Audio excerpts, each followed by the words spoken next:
नमस्कार, आप देख रहे हैं खबरें अभी तक और मैं हूं आरती देशवाल। यह है हमारा खास बुलेटिन जहां हम आपको 24 की खबर बताते हैं। 24 का रण अभी दूर नहीं है, ऐसे में सियासी गलियारों में आजकल 24 को लेकर ही तमाम हलचल सामने आ रही है।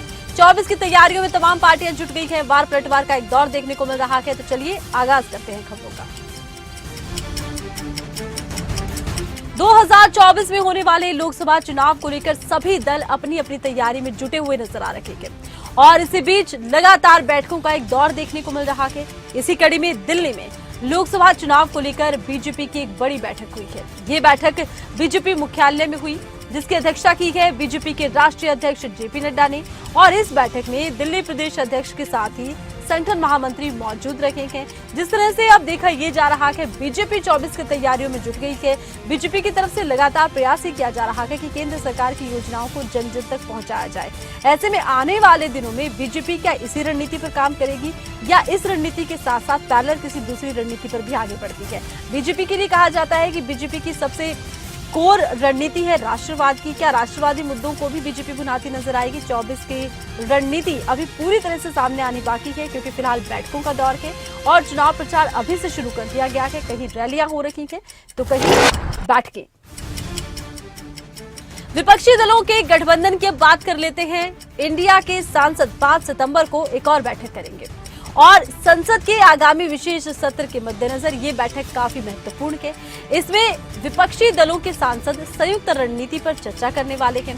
कांग्रेस अध्यक्ष मल्लिकार्जुन खड़गे ने अपने आवास पर ये बैठक बुलाई है और खास बात ये रहेगी कि संसद के 5 दिवसीय विशेष सत्र को लेकर एजेंडा क्या होगा, ये इस बैठक में साफ किया जाएगा। सूत्र मानते हैं कि लोकसभा और राज्यसभा दोनों सदनों के विपक्षी गठबंधन के सांसद 18 से लेकर 22 सितंबर के सत्र के लिए अपनी संयुक्त रणनीति तैयार करने के लिए इस बैठक में आ रहे हैं। साथ ही साथ कहा यह भी जाता है कि कांग्रेस अध्यक्ष मल्लिकार्जुन खड़गे यहां राजाजी मार्ग स्थित अपने आवास पर ये बैठक बुला रहे हैं। विपक्षी गठबंधन इंडिया के घटक दल एकजुट हैं और 24 के लोकसभा चुनावों के साथ साथ अलग अलग मोर्चों पर एकजुटता। इधर अधीर रंजन चौधरी आजकल एक बार फिर चर्चाओं में आ गए हैं, अपने बयान को लेकर नहीं बल्कि अपने खत को लेकर। एक देश एक चुनाव के लिए केंद्र सरकार ने 8 सदस्यीय समिति का गठन किया है, जिसमें कांग्रेस नेता अधीर रंजन का नाम हुआ करता था। लेकिन चौधरी ने साफ इनकार कर दिया कि मैं इसका हिस्सा नहीं बनूंगा। इसको लेकर बयान भी दिया है। उन्होंने कहा, मैंने उनसे एक देश एक चुनाव से संबंधित कागजात भेजने के लिए कहा है और उन्हें बताया है कि डॉक्यूमेंट देखने के बाद उन्हें अपने फैसले के बारे में बताऊंगा। हालांकि उनका खत पहले से चर्चाओं में आ चुका है। वन नेशन वन इलेक्शन आप जो सोच रहे हैं, सारे कागजात मेरे पास भेजिए। कागजात देखने के बाद मैं अपना विचार रखूंगा और उस समय आपको मैं जानकारी दे दूंगा।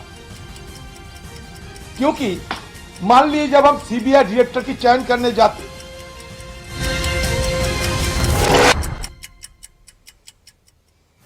कांग्रेस पार्टी 7 सितंबर को भारत जोड़ो यात्रा की पहली वर्षगांठ मनाने की तैयारी में जुट गई है। इसके लिए देश भर के अलग अलग जिलों में भारत जोड़ो यात्रा को एक बार फिर से आयोजित किया जाना है।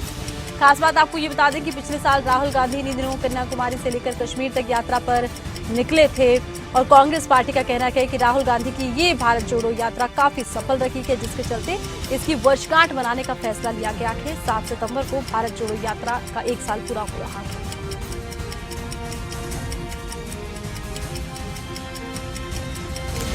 बता दें कि राहुल गांधी ने 12 राज्यों की पदयात्रा की थी, जिसमें उन्होंने कर्नाटक, केरल, आंध्र प्रदेश, तेलंगाना, महाराष्ट्र, मध्य प्रदेश, राजस्थान, हरियाणा, हिमाचल प्रदेश, दिल्ली, पंजाब, जम्मू कश्मीर, इन तमाम राज्यों में ये पदयात्रा निकाली थी। इस पदयात्रा के दौरान देखा गया था कि राहुल गांधी की सफेद टी शर्ट चर्चाओं में आ गई थी, उनके कुछ बयान भी चर्चाओं में आ गए थे। अब इसी यात्रा की वर्षगांठ मनाने की तैयारी में कांग्रेस महासचिव केसी वेणुगोपाल ने कहा है कि भारत जोड़ो यात्रा की स्मृति में भारत जोड़ो यात्रा की पहली वर्षगांठ के अवसर पर हम 7 सितंबर को शाम 5 से 6 बजे देश के प्रत्येक जिले में भारत जोड़ो यात्रा आयोजित करने वाले हैं। यात्रा बेहद महत्वपूर्ण मानी जा रही है, पहली वर्षगांठ है यात्रा की। On this first anniversary, we are launching Bharat जोड़ो यात्रा, 722 Bharat Jodo Yatra all over the country. In each and every district, on 7th evening 5 to 6, there will be a Padayatra led by our leaders, CWC members, PCC presidents, CSP leaders, in charges, MPs, MLAs, ex-MPs, ex-MLAs.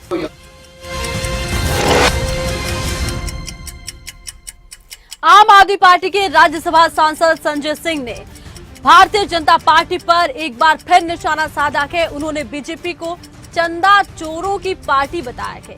ये आरोप गंभीर है। देखना ये होगा पलटवार क्या आता है।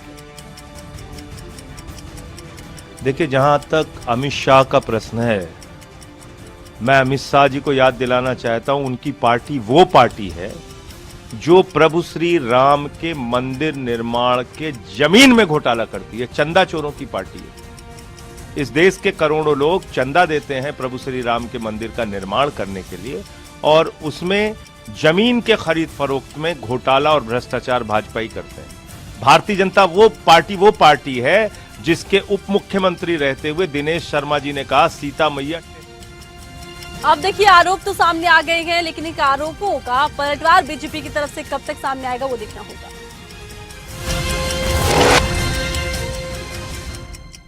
तमिलनाडु के मंत्री उदयनिधि स्टालिन की सनातन धर्म पर एक विवादित टिप्पणी को लेकर इंडिया गठबंधन को निशाने पर लिया। उन्होंने राहुल गांधी पर निशाना साधते हुए कहा कि राहुल गांधी सनातन धर्म की खुलेआम बेइज्जती की गई है, आप खामोश क्यों हैं। तो महत्वपूर्ण ये हो गया है कि अब राहुल गांधी को इंडिया गठबंधन के घटक दलों के बयानों पर भी पलटवार जब सामने आएगा तो जवाब देना होगा। क्या जवाब आएगा वो देखना होगा। पहले बयान आपको सुनाते हैं। डेंगू मलेरिया की तरह समाप्त करने के अपने घोषणा पर कायम। राहुल गांधी जी, सनातन धर्म का खुला इंसल्ट किया गया है आपके एलाइज के दौरान।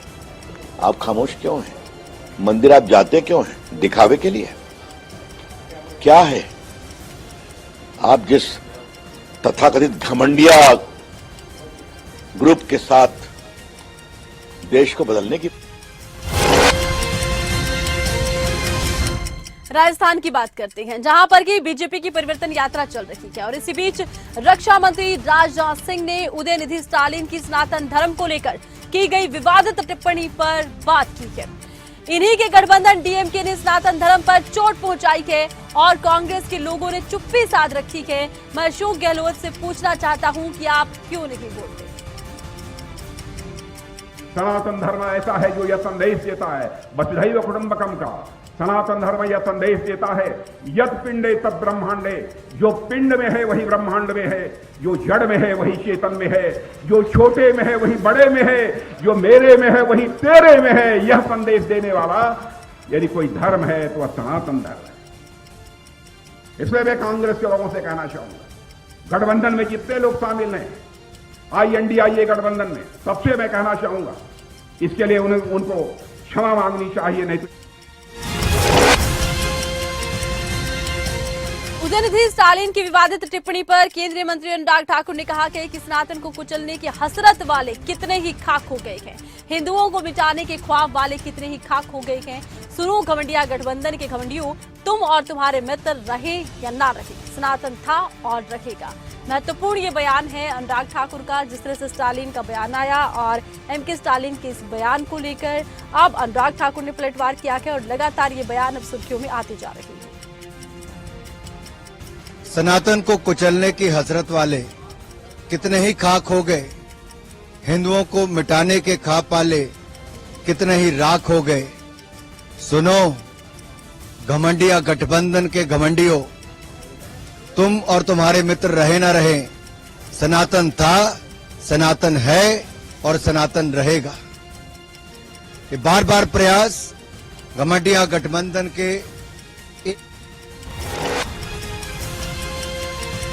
तमिलनाडु के मंत्री उदयनिधि स्टालिन की सनातन धर्म पर की गई टिप्पणी विवादित है और इस पर केंद्रीय मंत्री प्रहलाद सिंह पटेल ने भी बयान दिया।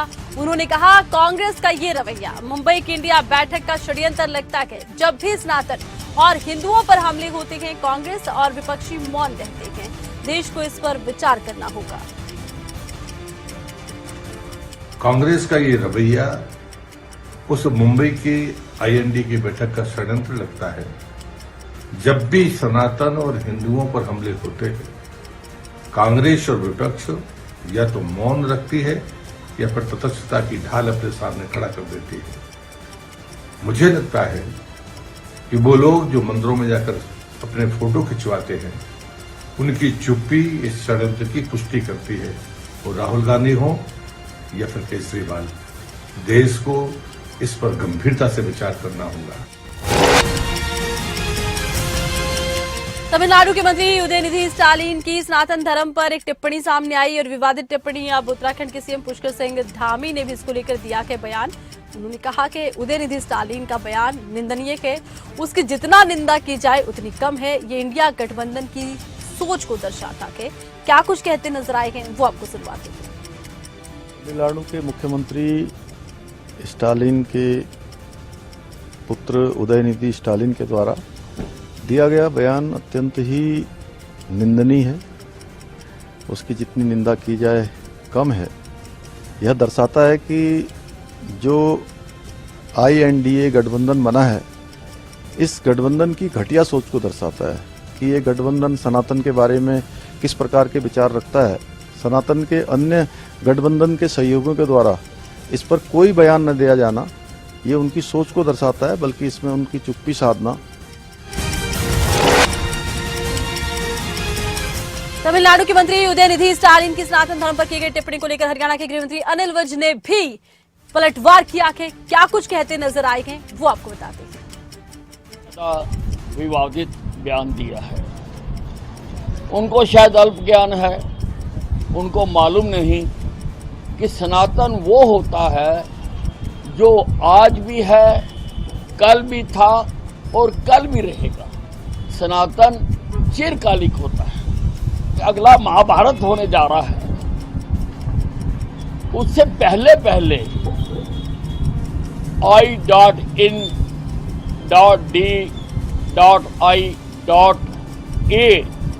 के सभी नेताओं को भी अपना पक्ष चुनना है। उनको बताना है कि वो स्टालिन की विचारधारा के साथ हैं। कांग्रेस में गुटबाजी पर हरियाणा कांग्रेस प्रभारी दीपक बाबरिया का बड़ा बयान आया है। उन्होंने कहा है कि गुटबाजी एक ऐसा दर्द है जो हर पार्टी को नष्ट करता है। चुनाव के अंतिम दिन तक गुटबाजी चलती है। कुछ जगहों पर समझ कम होती है, लोग सोचते हैं जो हम कहें वही हो। तो ये बयान काफी महत्वपूर्ण है गुटबाजी को लेकर। देखिए, गुटबाजी एक ऐसा दर्द है कि हर पार्टी को वो ग्रस्त करता है और चुनाव के अंतिम दिन तक वो गुटबाजी चलती रहती है, होता रहता है।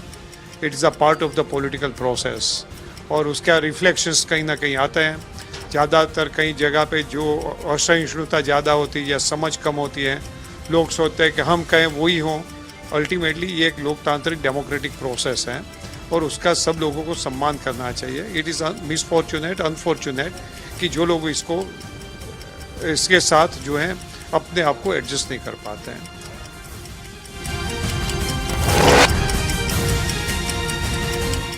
भिवानी पहुंचे जेजेपी के राष्ट्रीय अध्यक्ष अजय सिंह चौटाला ने बड़ा बयान दिया।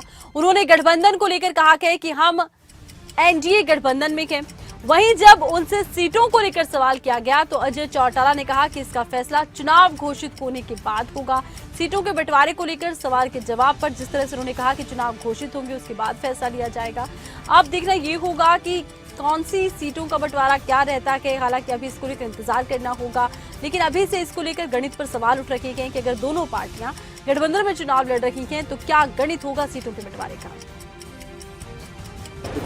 जब हम एनडीए के पार्ट हैं तो साथ मिलकर के लड़ेंगे। कितनी सीटों की मांग करेंगे? ये तो चुनाव घोषित होने के बाद डिसाइड करेंगे। कितनी सीटें? जब हम एनडीए के पार्ट हैं तो साथ मिलकर के लड़ेंगे। कितनी सीटों की मांग करेंगे? ये तो चुनाव घोषित होने के बाद डिसाइड करेंगे।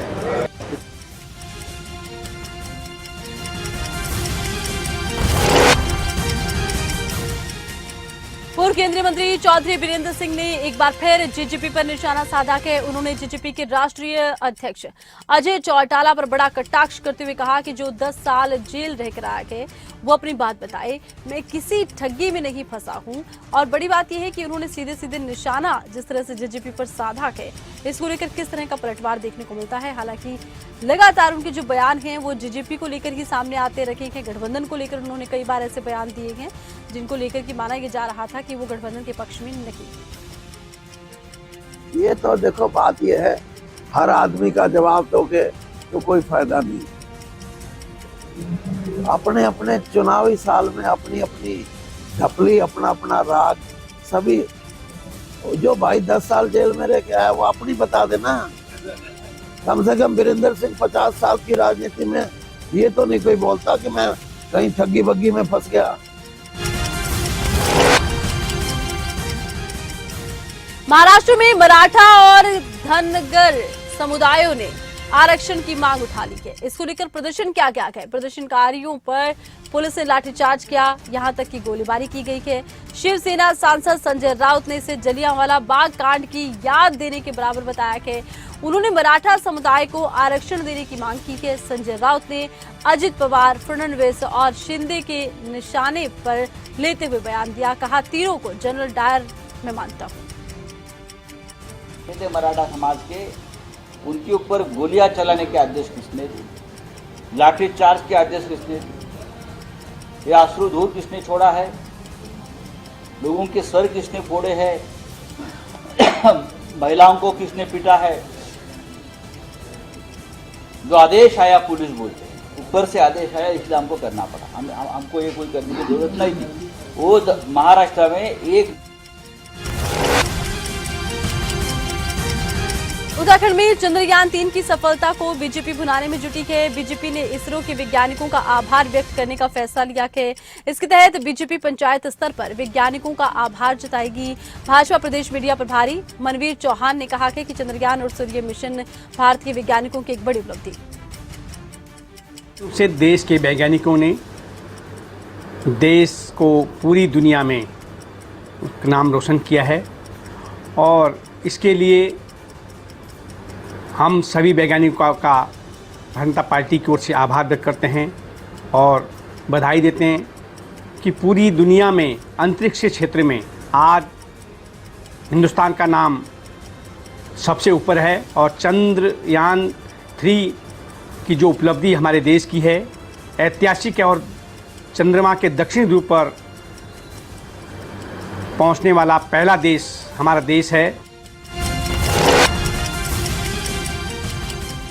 बागेश्वर विधानसभा उपचुनाव के प्रचार का शोर रविवार शाम 5 बजे थम गया और 5 सितंबर को होने वाले मतदान के लिए जिले की सीमाओं को अब सील कर दिया गया है। बागेश्वर में मंगलवार को देखिए वोट पड़ेंगे। 8 सितंबर का दिन होगा जब वोटों की मतगणना होगी और बागेश्वर में 60,028 पुरुष हैं, 58,283 महिलाएं हैं और इन वोटरों को अपने मताधिकार का प्रयोग करना है। और ये आपको बता दें कि यहाँ पर वैसे तो 5 उम्मीदवार हैं जो चुनावी रण में उतरे हैं, लेकिन कांटे की टक्कर की बात कर ले तो बीजेपी और कांग्रेस के बीच में यहाँ पर सीधी सीधी टक्कर देखने को मिल रही है। हालांकि बीजेपी का कहना यह है कि हमें सहमति वोट मिल रहा है। बड़ी बात यह है कि कांग्रेस का कहना है कि हम लगातार जनता के बीच गए हैं, जनता में बीजेपी के प्रति नाराजगी है और इसका फायदा कांग्रेस को मिलेगा। अब देखना यह होगा कि वोटर की नब्ज टटोलने में कौन सी पार्टी बाजी मार जाती है। अब सब कुछ वोटर के हाथ में है।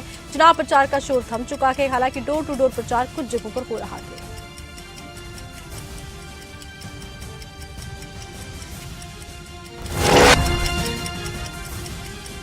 देहरादून से खबर है। बीजेपी प्रदेश अध्यक्ष महेंद्र भट्ट ने लिखा पत्र। महेंद्र भट्ट ने केंद्रीय चुनाव आयोग को खत लिखा है। चुनाव पर्यवेक्षक को बदलने की मांग करते नजर आए। कांग्रेस को संरक्षण और बीजेपी के खिलाफ काम करने का आरोप लगाया है। महेंद्र भट्ट ने केंद्रीय ऑब्जर्वर पर कांग्रेस के कार्यकर्ताओं की तरह काम करने की बात कहते हुए उपचुनाव में धांधली करने की कोशिश करने तक के आरोप जड़े हैं। महेंद्र भट्ट ने कहा कि केंद्रीय ऑब्जर्वर बागेश्वर उपचुनाव में बीजेपी के कार्यकर्ताओं को लगातार परेशान कर रहे हैं। इसके साथ ही उन्होंने कहा है कि वो अधिकारियों पर दबाव बनाकर बीजेपी को हराने का माहौल तक यहां बना रहे हैं। गंभीर ये आरोप है। और देखिए अभी तो चुनाव नजदीक है और उससे ठीक पहले जिस तरह से बीजेपी की तरफ से बयान सामने आया है, ये बयान महत्वपूर्ण हो जाता है। देखना ये होगा इस शिकायत की क्या सुनवाई होती है, किस तरह की कार्रवाई शिकायत को लेकर होती नजर आती है। सीधे सीधे अब आरोप प्रत्यारोप का ये दौर है, देखना ये भी होगा कांग्रेस का पलटवार करती है।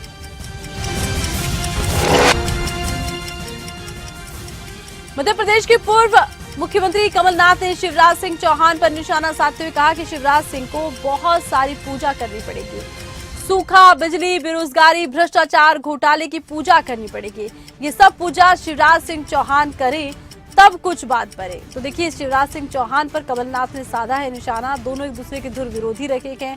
और अब देखिए, क्योंकि चुनाव नजदीक है, इस समय मध्य प्रदेश में तेजी से चुनावी माहौल देखने को मिल रहा है। वार पलटवार का एक दौर देखने को मिल रहा है। कमलनाथ और शिवराज अक्सर आमने सामने रहते हैं। कमलनाथ ने शिवराज सिंह चौहान पर, मुख्यमंत्री पर बड़े आरोप जड़े हैं। कहा है कि ना बेरोजगारी का हल निकला, ना सूखे का हल निकला, उन्हें तो पूजा पाठ कर चुनावी रण में उतरना चाहिए।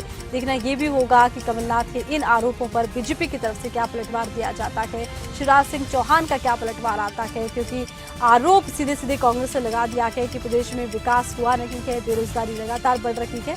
आखिर इस पर सत्ता पक्ष का रुख क्या रहता है।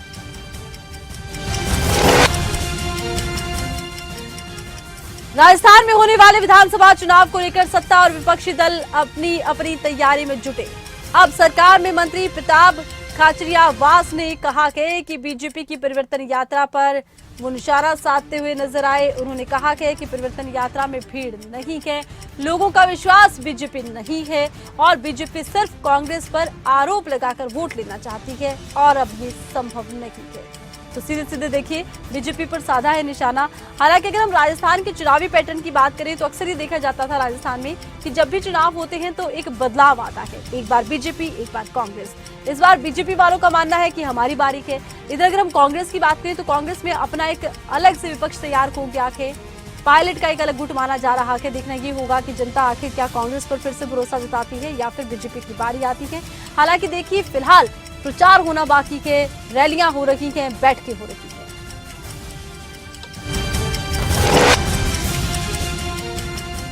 यूपी के मुख्यमंत्री योगी आदित्यनाथ ने एक जनसभा को संबोधित करते हुए विपक्ष को आड़े हाथ लिया है। इंडिया गठबंधन को लेकर सीएम योगी ने कहा कि वे दगाबाज हैं, दंगेबाज हैं। फिर से पीएम मोदी को रोकने के लिए एकजुट होकर बैरियर बांधने का कार्य कर रहे हैं। भाइयों बहनों, ये डबल इंजन की सरकार है, डबल स्पीड से चलती है। केवल शिलान्यास नहीं करती है, शिलान्यास के साथ उद्घाटन भी करती है और योजना का लाभ बिना भेदभाव के समाज के प्रत्येक तबके को भी उपलब्ध कराने का कार्य करती है। और इसीलिए आज हम सब आपसे कहने के लिए आए हैं, विकास की इस प्रक्रिया के साथ हमारी ये दौड़ निरंतर आगे बढ़ती रहे। इसके लिए प्रधानमंत्री मोदी जी के नेतृत्व में एक तरफ विकास और राष्ट्रवाद की अलग जगाने वाली सरकार कार्य कर रही है, दूसरी तरफ जिन्हें गरीबों का विकास अच्छा नहीं लगता,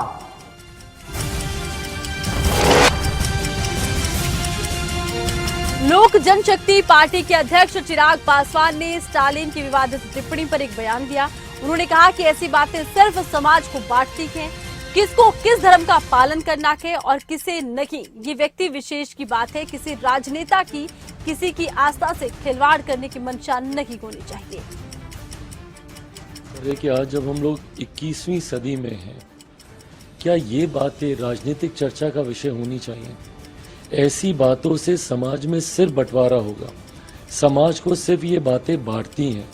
छोड़ दीजिए ना लोगों की व्यक्तिगत आस्था पर, किसको किस धर्म का पालन करना है, किसको किस धर्म का पालन नहीं करना है, कौन आस्तिक है, आस्तिक होकर कौन किस में आस्था रख रहा है, कौन नास्तिक रहना चाहता है, ये तमाम इंडिविजुअल कंसर्न्स हैं, ये व्यक्तिगत विचार हैं और जिसको जिस विचार के साथ सहमति है उसको पूरी स्वतंत्रता है हमारे देश में।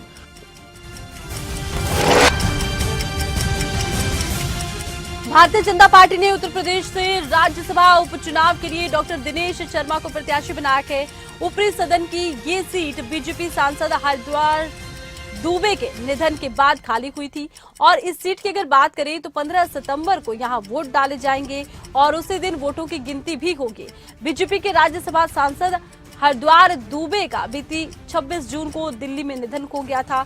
हरिद्वार दुबे 74 वर्ष के थे और दिल्ली के एक अस्पताल में उनका इलाज चल रहा था। आगरा के रहने वाले हरिद्वार दुबे की तबीयत अचानक बिगड़ गई थी, जिसके बाद उन्हें अस्पताल ले जाया गया था। इससे पहले भी बीजेपी संगठन में वो काम करने वाले पदाधिकारियों को ही विधान परिषद और राज्यसभा भेजा जाता था।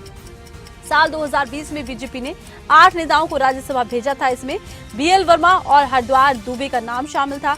बीजेपी की कोशिश राज्यसभा या विधान परिषद के चुनाव में ज्यादातर यही रहती है कि पार्टी में प्रदेश या क्षेत्र की टीम में काम करने वाले पदाधिकारियों को मौका मिले। और इसी के साथ ही 24 की खबर में बस इतना ही। आप देखते रहिए खबरें अभी तक। नमस्कार।